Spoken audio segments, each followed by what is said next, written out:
سوال ہے، میرے 3 بچے ہیں، میں نے یہاں ایک مقامی کالج سے بزنس ایڈمنسٹریشن فائنانس میں ڈپلوما لیا ہے، آگے میرا اسی فیلڈ میں میجر کرنے کا ارادہ ہے۔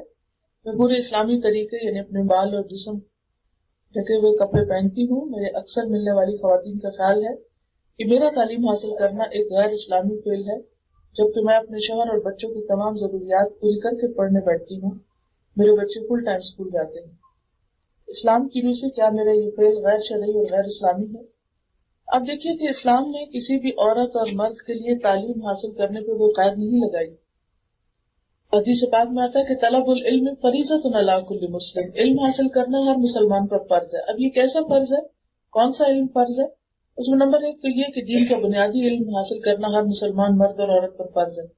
اس کے ساتھ ساتھ دنیا کا علم حاصل کرنا بھی ضروری ہے، اس لیے کہ اگر مسلمان اس علم کو حاصل نہیں کریں گے تو پیچھے رہ جائیں گے۔ اور آج ہم دیکھ رہے ہیں کہ ہم کس قدر ذلت اور پستی اور ہلاکت کے گڑھوں میں جا پہنچے کہ پوری دنیا میں مسلمانوں کا جو حال ہے، زوال ہے، اس کی بنیادی وجہ یہی ہے کہ ہم نے دنیاوی علوم اور دنیاوی تحقیقات کو دنیا کا کام سمجھ کر چھوڑ دیا اور اس میں کوشش نہیں کی۔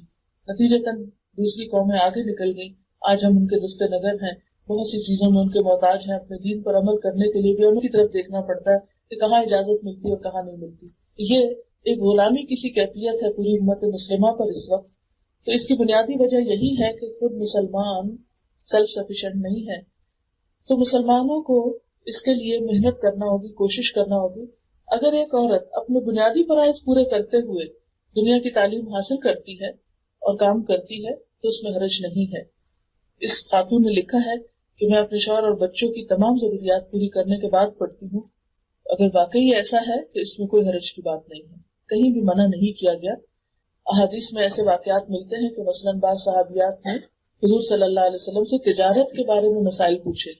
اس سے کیا پتہ چلتا ہے کہ وہ تجارت کرتی ہوں گی تو جو بھی مسائل پوچھے نا، تو عورت کام کر سکتی ہے اپنے حدود اور شرائط کو پورا کر کے جو اسلام نے اس کے لیے رکھی۔